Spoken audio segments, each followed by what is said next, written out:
E aí pessoal, tudo bom com vocês? Bem, então hoje a gente vai falar sobre o teorema do valor intermediário, que provavelmente ou até certamente é o teorema mais importante desse capítulo de funções contínuas, tá certo? A gente vai ver algumas das aplicações dele, talvez não nesse vídeo, mas são aplicações até que são importantes para a matemática do ensino básico também, tá bom? Então vamos nessa!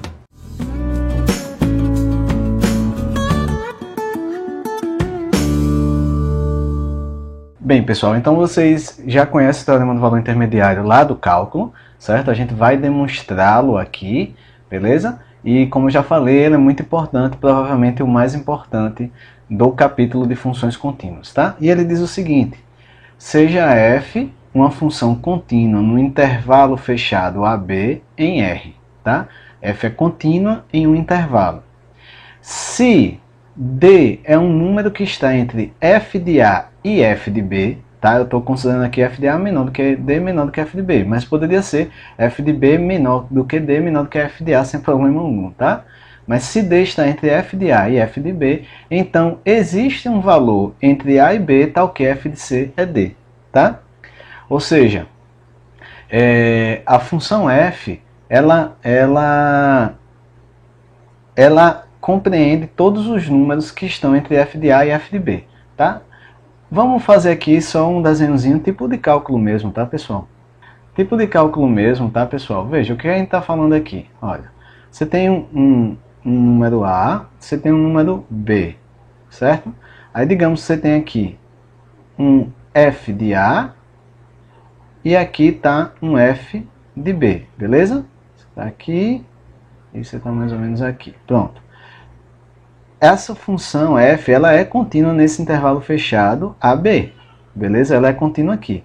Se você pegar um D qualquer entre f de A e f de B, qualquer um, certamente essa função tem que assumir algum valor, tem que existir algum C aqui no meio, que quando você aplica f, dá o valor D. Eu me perdi aqui um pouco porque Arthur tá chorando ali, chorando não, né? Ele deu umas reclamadas, mas vamos lá. Bem, mas a ideia é simples, pessoal. Se você pensa numa função contínua no intervalo, a função contínua no intervalo, justamente, ela não pode quebrar o gráfico, tá? O gráfico dela deve ser algo contínuo, como na ideia do português mesmo, tá? Mas isso só vale essa ideia de que a gente vê no cálculo, não, o gráfico é de uma função contínua, que você bota a caneta e não tira, né? Coisa do tipo. Isso é verdade se você estiver falando de função contínua no intervalo, tá? Contínua em todos os pontos do intervalo. Então a função f contínua assim, de A até B, ela tem que ter um gráfico assim, sem nenhuma quebra, tá? Porque ela é contínua no intervalo todo. Isso significa que em algum momentozinho aqui, tá? Ela passou por esse y igual a D, beleza? Então aí, claro, existe pelo menos um, poderia existir mais de um, tá? C tal que f de C é D, tá bom, pessoal? Bem, e aí, esse teorema a gente vai ver, por exemplo, que duas aplicações deles, que são importantes lá para a matemática do ensino básico. A primeira, e talvez a mais importante, é a existência de raízes enésimas, tá, de qualquer número não negativo, beleza? A outra aplicação é que a gente prova, usando ele, que todo polinômio de grau ímpar possui ao menos uma raiz real. Esse teorema é bastante importante, beleza? Mas eu costumo brincar com meus alunos dizendo que, brincar não, né? Eu falo sério, né? Que o teorema do valor intermediário é um teorema que a gente usa no nosso dia a dia, né? Sempre, né? Eu costumo usar. A galera diz, não, onde é que eu vou usar análise na minha vida? Oxi, a gente usa, né? Por exemplo, eu fui, né? No final do ano passado, 2019, no final de 2019, né? Eu fui para Aracaju para um congresso, para um workshop lá no UFS de análise e EDP.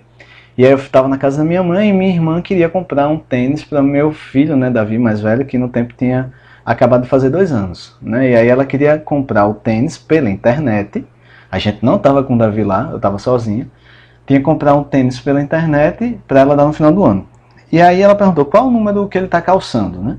E aí eu perguntei a Tassiana disse, olha, o tênis dele está justinho no pé dele, é número 18, mas é de uma marca que a forma é maior do que outras, certo? Tipo, se for de uma marca com uma forma menor, vai ter que pegar 20. Aí, mas isso já estava justinho, né? E aí minha irmã disse, mas a gente não sabe, né, se a forma é grande ou não, porque a gente não está vendo, a gente está comprando tênis pela internet, né? E aí o que eu disse a ela foi, então vamos pegar 24, né? Por quê? Porque ele está num número que certamente é menor do que esse 24. E ele vai calçar um número que certamente vai passar do 24, né? Quando ele tiver adulto, certamente, né, vai passar disso aí. Tenho certeza disso, né? Como o crescimento do pé dele é contínuo, eu disse a ela pelo teorema do valor intermediário. Em algum momento, ele vai calçar esse 24 aí. Pode não ser agora, né? Hoje, quase um ano depois, está ele calçando o sapato. Mas, né, a gente usa o teorema do valor intermediário no nosso dia a dia, né? Com certeza, sempre. Ele é tão natural a gente pensar nesse tipo de comportamento que a gente nem percebe que está usando o teorema do valor intermediário, mas estamos, né? Bem, depois de muita besteira, vamos lá demonstrar o teorema do valor intermediário, tá? Eu não vou fazer a ideia da demonstração, vou demonstrar direto, tá bom, pessoal? Mas o teorema do valor intermediário é um dos mais importantes aí pra gente, tá certo? Vamos lá, eu gastei mais tempo falando isso do que... Vamos lá, vamos continuar, ok? É importante vocês saberem que a análise se aplica no nosso dia a dia, né? Vamos lá. Então, como é que eu provo isso? Veja, tem um teorema que foi o corolado 3.8 que diz o seguinte, olha, se você tem duas funções contínuas, f e g de x em R, quando você pega o conjunto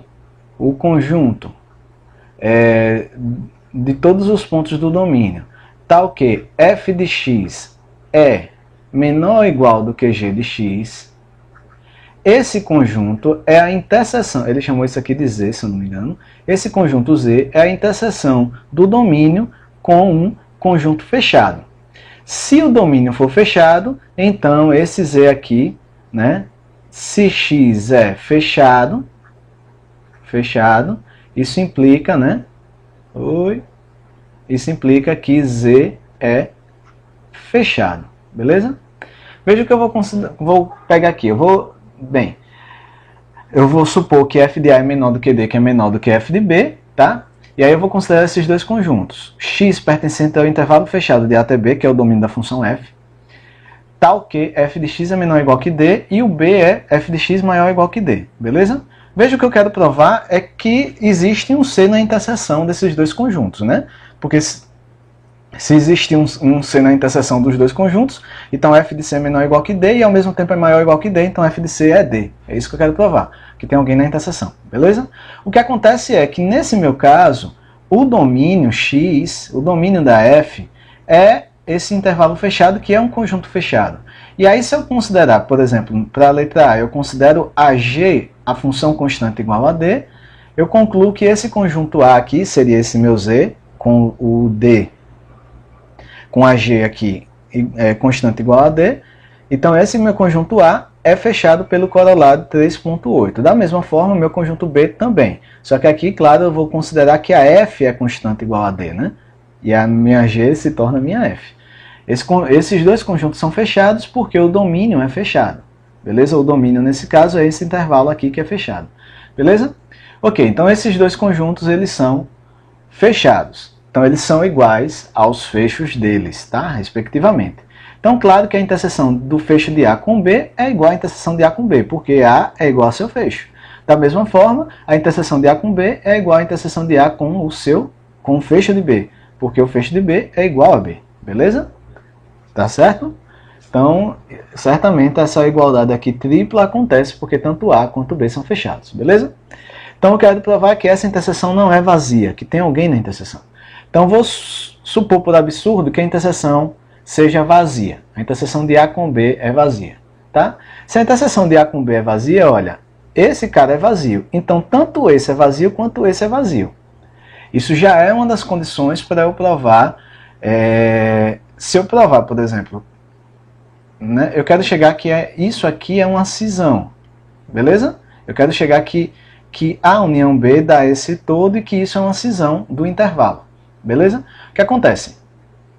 Então eu já provei primeiro que a interseção do fecho de A com B é igual à interseção de A com o fecho de B, que é vazio, beleza? Isso é uma das condições para ser cisão. A outra, claro, é que o todo é a união de A com B. Mas claro, né? Claro que a união que o intervalo é igual à união de A com B, né? Por quê? Ou quando você aplica F, isso dá menor ou igual a D, ou quando você aplica F, isso dá maior ou igual a D. Você pega qualquer cara do intervalo, qualquer cara do domínio, quando você aplica F, ou ele dá menor ou igual a D, ou ele dá maior ou igual a D. Então, qualquer cara aqui, ou está contido em A, ou está contido em B. E claro que A e B são subconjuntos por definição, são subconjuntos do domínio. Então, esse intervalo AB, ele é a união de A com B. E a gente já tem a igualdade que o fecho de A interseção com B é igual a A interseção com o fecho de B, que é o vazio, pela minha suposição aqui, por absurdo, né? Então, o que é que eu tenho? Eu tenho que isso aqui, olha, que isso aqui é uma cisão do intervalo, desse intervalo. Só que onde é que... Bem, um intervalo só admite cisão trivial, beleza? O que é a cisão trivial? É um seu vazio e o outro seu intervalo todo. O intervalo só admite a cisão trivial. Então, bem, dizer que é uma cisão, eu ainda não cheguei no absurdo. Mas o absurdo está onde? O absurdo está que, por definição, olha, f de A é menor do que D. Então, A pertence a esse A, né? Porque f de A é menor do que D, certamente f de A é menor ou igual que D. De maneira análoga, o B pertence a esse conjunto. Eu falei intervalo, né?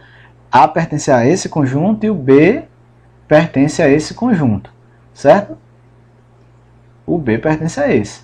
Então, isso aqui é uma cisão não trivial, porque nenhum dos dois conjuntos é o vazio, nem o A nem o B é vazio.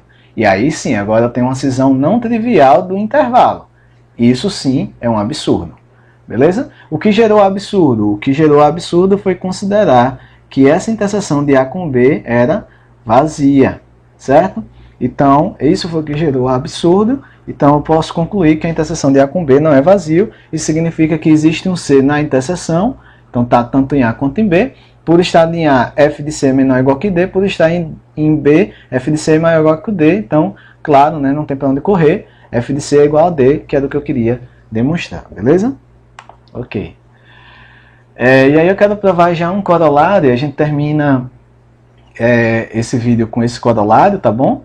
Na próxima aula a gente prova o que eu já falei da existência da raiz enésima e tudo, tá? Então a gente vai provar, o primeiro corolário é que uma função contínua no intervalo, a imagem dela é um intervalo, ou seja, uma função contínua manda um intervalo em um intervalo, beleza? Não estou dizendo aqui que manda intervalo aberto, que manda intervalo ilimitado em intervalo ilimitado, nem limitado em... e assim vai, tá? Depois a gente vai ver que uma função contínua manda intervalos compactos em intervalos compactos, mas isso é uma coisa específica, beleza? O que a gente sabe aqui, o que o corolário está dizendo é que uma função contínua manda intervalo em intervalo, beleza? Ok. Como é que eu vou provar isso? Tá? Mais uma vez eu não vou fazer a ideia da demonstração, já vou fazer direto. Eu acho que dá para vocês acompanharem, beleza? Sim, eu acho que dá para acompanhar já sem a ideia da demonstração, beleza? Vamos lá. Então, primeira coisa é que se f for constante, então a imagem, né, de f, eu estou botando imagem como f de i, né, que aí é o domínio todo. Então isso aqui é a imagem de f, tá? Eu escrevi essa anotação porque está igual a do ela. Essa aqui é a imagem de f. Se f é constante, então a imagem dela é um ponto só, que é um intervalo fechado, né, degenerado, né? Tipo, se isso aqui só tem um D, né, é o intervalo fechado de D até D, beleza? Então não tenho que provar. Se f for constante, não tenho que provar, beleza? Agora vamos considerar o caso que f não é constante. E aí eu vou denotar por, tá? Tem um pequeno abuso de notação aqui, tá? Eu até escrevi um pouco diferente de como está no elo, para vocês não se atrapalharem. Eu vou denotar A igual ao ínfimo da imagem de f e B é igual ao supremo da imagem de f. Isso se a imagem de f for limitada inferiormente e superiormente. Caso ela não seja ilimitada inferiormente, alfa vai ser o menos infinito. E se ela não for limitada superiormente, então alfa vai denotar o mais infinito, beleza? Porque o que eu estou fazendo é o seguinte, eu estou tentando pegar, veja, o que é que eu estou tentando pegar, né? Estou pegando a imagem, vou pegar aí o ínfimo, podendo ser menos infinito, tá? Aí um abuso de notação, e o supremo, podendo ser mais infinito. Mais uma vez, um abuso de notação. O que eu já vou ter é que essa imagem vai estar contida no intervalo de extremos alfa, beta. De extremos alfa, beta, podendo ser fechado se o alfa e o beta forem números. Se forem menos infinito, não vai ser fechado. Então, isso aqui vai estar contido no intervalo de extremos alfa, beta. Eu vou provar agora, que esse intervalo aberto, alfa, beta, está contido nessa imagem. Beleza? Ele estando contido nessa imagem, eu sabendo que essa imagem tem, por definição, de supremo e ínfimo, tá? Ou de menos infinito e mais infinito também, né? Beleza? Eu vou provar isso porque eu já sei que esse cara está contido numa coisa desse tipo, mais uma vez, aqui fechado, se não for infinito, né? Mas se for infinito, né, fica aberto. Beleza? Se for menos e mais infinito, fica aberto, ou pode estar aberto de um lado, fechado no outro. Mas se forem números, isso vai acontecer. De qualquer forma, a ideia é que eu concluo com isso que essa imagem é um intervalo com extremos alfa, beta. Pode ser o aberto, pode ser o fechado, pode ser aberto de um lado, fechado no outro, mas se eu tiver uma inclusão desse tipo aqui, esse conjunto do meio é o intervalo de extremos alfa, beta. Mais uma vez, só cuidado aqui com meu abuso de notação, tá? Porque se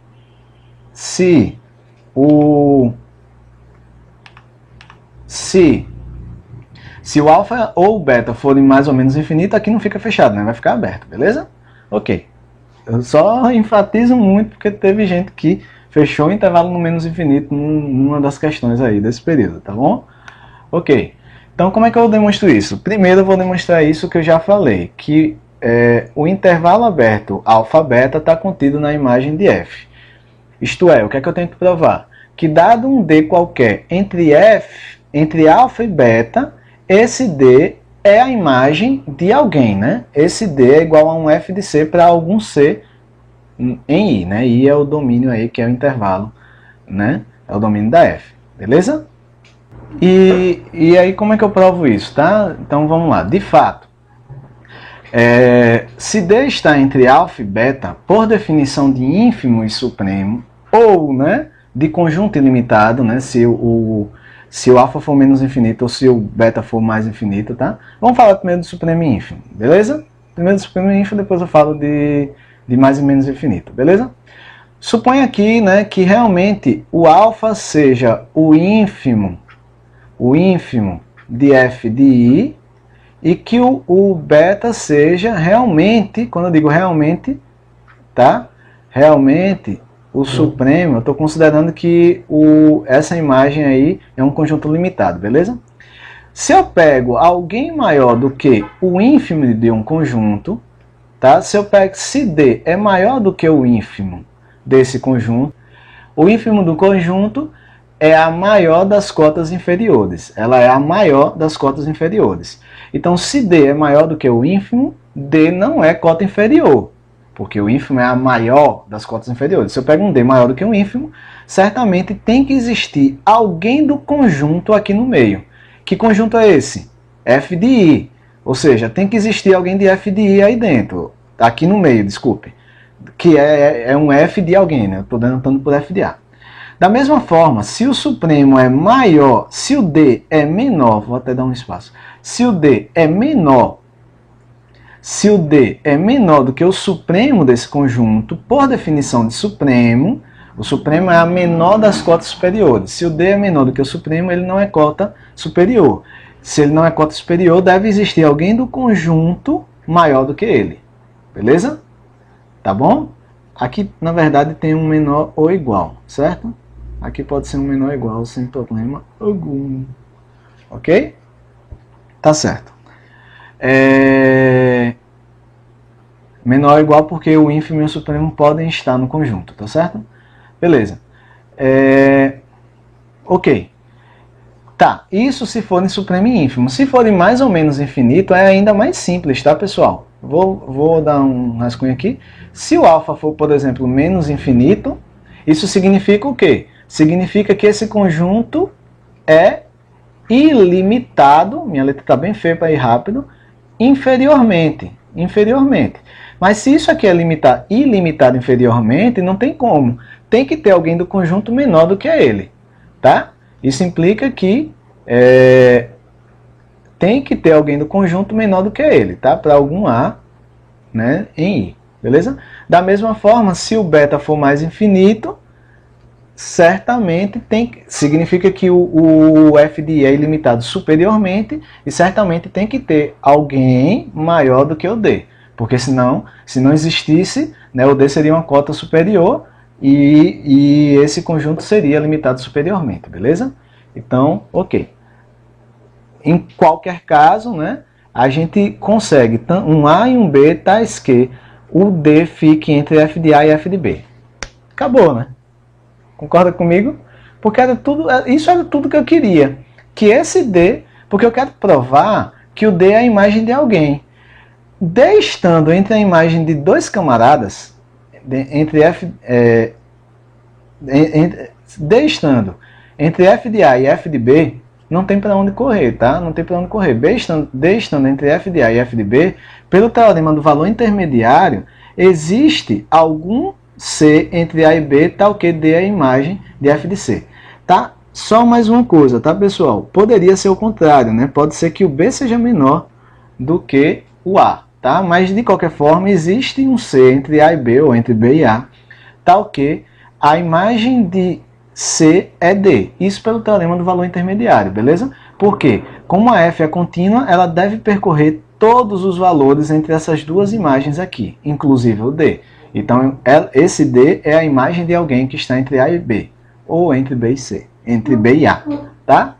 Então, o que é que eu provo com isso? O que eu queria provar, isso tudo aqui, era justamente essa minha afirmação, né? Que esse intervalo aberto está contido na imagem de F. Ponto. Isso já é a primeira parte.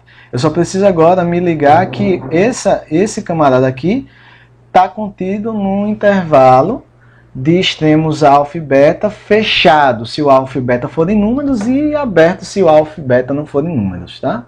Forem mais ou menos infinito. Então, bem, como o alfa é o ínfimo desse conjunto, o alfa é ínfimo desse conjunto, ou é menos infinito, ou alfa é ínfimo ou é menos infinito. Em qualquer caso, não pode nenhum número menor do que alfa estar nesse conjunto. Nenhum número menor do que alfa está nesse conjunto. Se alfa for menos infinito, isso não faz nem sentido. Tá? Não existe nenhum número menor que menos infinito. Tá? Infinito não é número. Da mesma forma, sendo beta o supremo desse conjunto, não existe nenhum número maior do que beta nesse conjunto aqui. E se o beta for mais infinito, mais uma vez, claro que isso também não acontece. Beleza? De qualquer forma, o que é que eu concluo? Tá? Esse intervalo aberto está contido aqui dentro e nenhum cara menor do que alfa ou maior do que beta está aqui dentro. Então esse cara não tem para onde correr, ele está aqui preso. Mais uma vez, cuidado com o meu abuso de notação, porque isso aqui, se for menos infinito ou mais infinito, não é fechado. Mas esse camarada está preso no máximo entre esses dois caras. Pode ser que seja isso aqui, tá? Se forem mais e menos infinito, por exemplo. Mas no máximo o que acontece é ele está preso aqui. De qualquer forma, esse cara é um intervalo de extremos alfa beta, beleza? Mais uma vez, cuidado aqui com o meu abuso de notação, tá bom, pessoal? Então, a gente termina por aqui. Na próxima aula, a gente prova algumas consequências que são importantes, beleza? Para o ensino básicos. Claro que eu já falei de algumas coisas que a gente aplica no nosso dia a dia. As pessoas às vezes perguntam, você usa análise no dia a dia? É claro, né? Quem não usa análise no dia a dia é porque não aprendeu direito a análise, tá certo? Então, na próxima aula a gente continua aqui com as aplicações do teorema do valor intermediário, tá bom, pessoal? Então, até a próxima!